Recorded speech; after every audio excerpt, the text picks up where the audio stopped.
શ્રી ગુજરાતીમાં આપ સૌનું ખૂબ ખૂબ સ્વાગત છે। 6 જૂને શનિદેવ હરશે દરેકના દુઃખ। જ્યેષ્ઠા અમાવસ્યાનો દિવસ છે ખૂબ જ ખાસ। જાણો શનિ જયંતીનો શુભ સમય, પૂજા પદ્ધતિ। કર્મફદાતા અને ન્યાયના દેવ જેવા ઉપનામોથી ઓળખાતા શનિદેવનો જન્મ જ્યેષ્ઠાના નવા ચંદ્રના દિવસે થયો હતો, જે હિન્દુ કેલેન્ડરના ત્રીજા મહિના છે। આ કારણથી જ્યેષ્ઠ અમાવસ્યાનો દિવસ ખૂબ જ વિશેષ છે। આ દિવસે નદીમાં સ્નાન કર્યા બાદ પિતૃઓને પ્રસાદ, દાન વગેરે કરવાથી પુણ્ય પ્રાપ્ત થાય છે। પરંતુ જ્યેષ્ઠા અમાવસ્યાના દિવસે શનિદેવની ઉપાસના કરવાથી સાદેસ્તી, ધૈર્ય, શનિની મહાદશા અને શનિ દોષને કારણે થતી પીડા અને આડઅસર ઓછી થવા લાગે છે। આ વખતે જ્યેષ્ઠ અમાવસ્યા 6 જૂને છે। 6 જૂને શનિદેવ પોતાના ભક્તોની પરેશાનીઓ દૂર કરશે।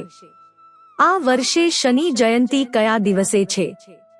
હિન્દુ કેલેન્ડર મુજબ શનિ જયંતી માટે જરૂરી જ્યેષ્ઠ અમાવાસ્યાની તારીખ 5 જૂનના રોજ સાંજે 7:54 થી 6 જૂનના રોજ સાંજે 6:07 સુધી રહેશે।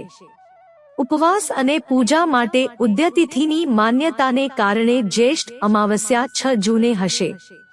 આવી સ્થિતિમાં 6 જૂનને ગુરુવારે શનિ જયંતીની ઉજવણી કરવામાં આવશે। તે દિવસે શનિદેવની જન્મજયંતી ઉજવવામાં આવશે। શનિ જયંતી પૂજાનો શુભ સમય। આ વર્ષે શનિ જયંતીનો શુભ સમય સવારે 5:23 થી 7:07 સુધીનો છે। સામાન્ય મુહૂર્ત સવારે 10:36 થી બપોરે 12:20 સુધી અને લાભોન્નતિ મુહૂર્ત બપોરે 12:20 થી બપોરે 2:04 સુધી છે। અમૃતસર મુહૂર્ત બપોરે 2:04 PM થી 3:49 PM સુધી છે। આ સિવાય અભિજીત મુહૂર્ત સવારે 11:52 થી 12:48 સુધી છે। બ્રહ્મ મુહૂર્ત 4:02 AM થી 4:42 AM સુધી છે। બ્રહ્મ મુહૂર્ત દરમિયાન સ્નાન અને દાન કરવું શુભ માનવામાં આવે છે। શનિ જયંતી 2024 પૂજા પદ્ધતિ। શનિ જયંતીના દિવસે સવારે ઉઠીને સ્નાન વગેરે કરવું જોઈએ। તે પછી શનિ જયંતી માટે ઉપવાસ અને પૂજા કરવાનો સંકલ્પ કરો। જો તમે ઈચ્છો તો આ દિવસે વાદળી અથવા કાળા રંગના કપડાં પહેરી શકો છો। તે પછી શુભ સમયે શનિદેવ મંદિરમાં જાઓ। ત્યાં વિધિ પ્રમાણે શનિ મહારાજની પૂજા કરો। એક વાતનું ધ્યાન રાખો કે તમારે શનિદેવની આંખો તરફ ન જોવું જોઈએ।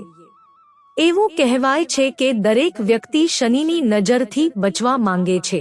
સૌથી પહેલા શનિદેવને કાળા કે વાદળી વસ્ત્ર, શમીના ફૂલ અને પાંદડા, વાદળી ફૂલ, કાળા તલ, સરસવનું તેલ, મોસમી ફળ વગેરે અર્પણ કરો।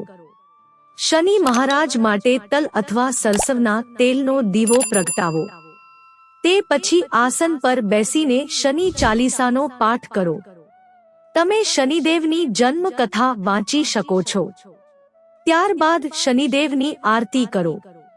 પૂજા પછી શનિદેવને મુશ્કેલીઓથી મુક્તિ માટે પ્રાર્થના કરો। શનિદેવને પ્રસન્ન કરવા માટે રાજા દશરથ દ્વારા લખાયેલ શનિ સ્તોત્રનો પાઠ કરી શકાય છે। આ સ્તોત્રનો પાઠ કરવાથી શનિદેવ પ્રસન્ન થાય છે અને તેમના ભક્તોની મનોકામના પૂર્ણ કરે છે। પૂજા પછી તમારે શમીના છોડની પૂજા કરવી જોઈએ। જળ ચઢાવો અને તેની નીચે સરસવના તેલનો દીવો પ્રગટાવો। શમી શનિદેવનું પ્રિય વૃક્ષ છે। શમી વૃક્ષની પૂજા કરવાથી શનિદેવની કૃપા પ્રાપ્ત થાય છે। મિત્રો, જો તમને વિડિયો પસંદ આવ્યો હોય તો લાઈક કરો, શેર કરો અને અમારી ચેનલને સબસ્ક્રાઇબ કરશો જેથી તમને આવા નવા વિડિયોની નોટિફિકેશન મળતી રહે અને તમારો જીવન સુખી અને સરળ બની જશે। વિડિયો જોવા બદલ તમારો ખૂબ ખૂબ આભાર।